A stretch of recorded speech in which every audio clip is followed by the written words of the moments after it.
તમને બધાને મળવાનું થઈ રહ્યું છે.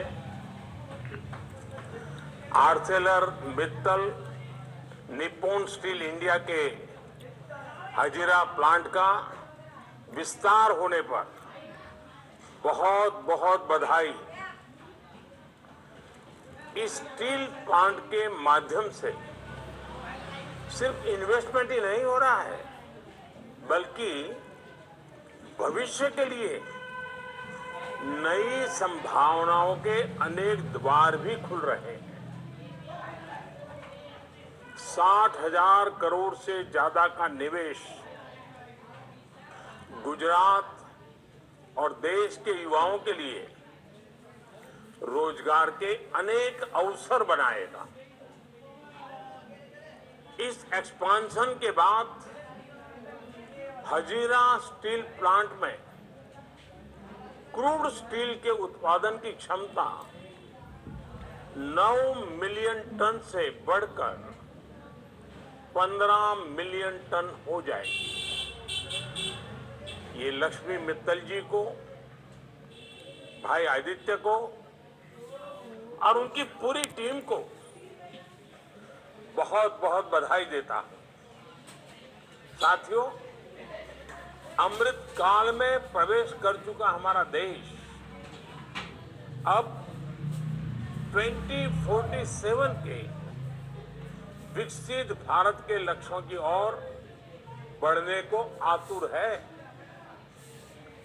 देश की इस विकास यात्रा में स्टील इंडस्ट्री की भूमिका और सशक्त होने वाली है, क्योंकि जब देश में स्टील सेक्टर मजबूत होता है तो इंफ्रास्ट्रक्चर सेक्टर मजबूत होता है. जब स्टील सेक्टर का विस्तार होता है तो रोड, रेलवे, एयरपोर्ट और बंदरगाह का विस्तार होता है. जब स्टील सेक्टर आगे बढ़ता है तो कंस्ट्रक्शन, ऑटोमोटिव सेक्टर में नए आयाम जुड़ जाते हैं. और जब स्टील सेक्टर की क्षमता बढ़ती है तो डिफेंस, कैपिटल गुड्स और इंजीनियरिंग प्रोडक्ट्स के विकास को भी नई ऊर्जा मिलती है. और इतना ही नहीं, आज तक हम आयरन ओर एक्सपोर्ट कर ही संतोष मानते थे. आर्थिक विकास के लिए हमारी जो भू संपदाएं हैं उसका वैल्यूएशन होना बहुत जरूरी है. और इस प्रकार के स्टील प्लांट के विस्तार के कारण हमारे आयरन ओर का सही इस्तेमाल हमारे देश में होगा. देश के नौजवानों को बहुत रोजगार मिलेंगे और विश्व बाजार में भारत का स्टील एक अपनी जगह भी बनाएगा. और मुझे बताया गया है कि सिर्फ प्लांट के विस्तार की ही बात नहीं है, बल्कि इसके साथ भारत में पूरी नई टेक्नोलॉजी भी आ रही है.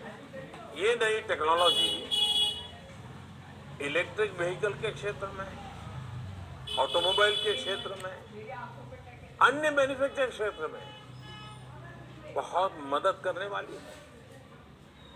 मुझे विश्वास है कि Arcelor Mittal Nippon steel India, उनका ये प्रोजेक्ट मेक इन इंडिया के विजन के लिए मील का पत्थर साबित होगा. ये स्टील सेक्टर में विकसित भारत और आत्मनिर्भर भारत के हमारे प्रयासों को नई ताकत देगा. साथियों, आज दुनिया हमारी तरफ बहुत उम्मीद से देख रही है.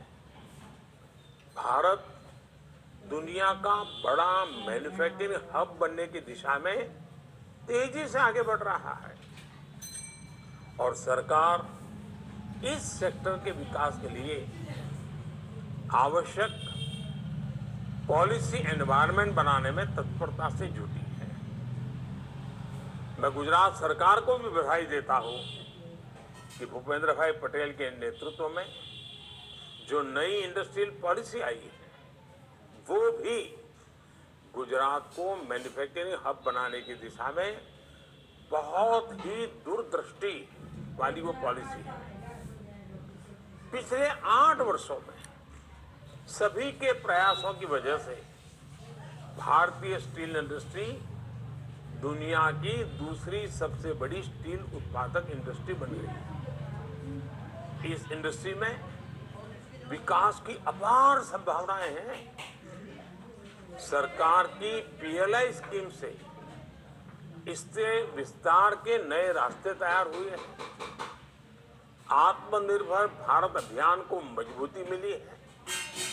इससे हमने हाई ग्रेड स्टील के उत्पादन बढ़ाने और आयात पर निर्भरता कम करने में दक्षता हासिल की है। इस हाई ग्रेड स्टील का इस्तेमाल क्रिटिकल और स्ट्रेटेजिक एप्लीकेशन में भी बढ़ गया है।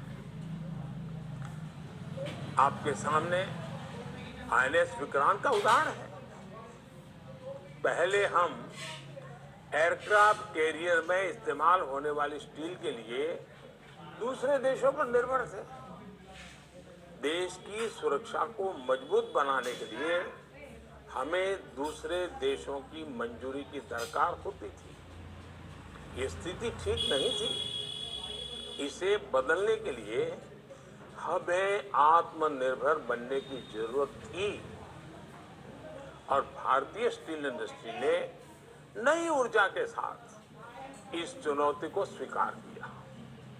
इसके बाद डीआरडीओ के वैज्ञानिकों ने एयरक्राफ्ट कैरियर में इस्तेमाल होने वाले खास स्टील को विकसित किया।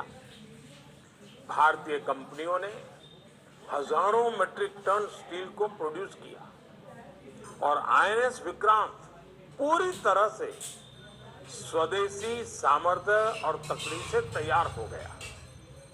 ऐसे ही सामर्थ्य को बढ़ावा देने के लिए देश ने अब क्रूड स्टील की उत्पादन क्षमता को 2 गुना करने का लक्ष्य तय किया है। अभी हम 154 मिलियन टन क्रूड स्टील का उत्पादन करते हैं। हमारा लक्ष्य है कि अगले 9-10 साल में हम बढ़कर के 300 मिलियन टन उत्पादन की क्षमता हासिल कर लें। साथियों, जब हम विकास के विजन के साथ आगे बढ़ रहे हैं तो कुछ चुनौतियों का भी ध्यान रखना होगा।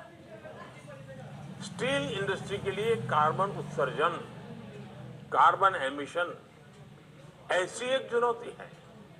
इसलिए एक तरफ तो हम क्रूड स्टील के उत्पादन की क्षमता का विस्तार कर रहे हैं तो दूसरी तरफ एनवायरमेंट फ्रेंडली टेक्नोलॉजीज के इस्तेमाल को बढ़ावा भी दे रहे हैं। आज भारत ऐसी प्रोडक्शन टेक्नोलॉजी विकसित करने पर बल दे रहा है जो न सिर्फ कार्बन का उत्सर्जन कम करे बल्कि कार्बन को कैप्चर कर उसका दोबारा इस्तेमाल भी करें। देश में सर्कुलर इकोनॉमी को भी बढ़ावा दिया जा रहा है। सरकार और प्राइवेट सेक्टर मिलकर इस दिशा में काम कर रहे हैं। मुझे खुशी है कि एएमएनएस इंडिया ग्रुप का हजीरा प्रोजेक्ट भी ग्रीन टेक्नोलॉजी के इस्तेमाल पर बहुत बल दे रहा है। साथियों, जब किसी लक्ष्य की दिशा में पूरी ताकत से हर कोई प्रयास करने लगता है तो उसे साकार करना मुश्किल नहीं रह जाता। स्टील इंडस्ट्री को नई बुलंदियों पर ले जाने के लिए सरकार प्रतिबद्ध है। मुझे विश्वास है कि ये प्रोजेक्ट पूरे क्षेत्र और स्टील सेक्टर के विकास को रफ्तार देगा। मैं एक बार फिर एएमएनएस इंडिया की टीम को बहुत बहुत बधाई देता हूं, अनेक अनेक शुभकामनाएं देता हूं। बहुत बहुत धन्यवाद।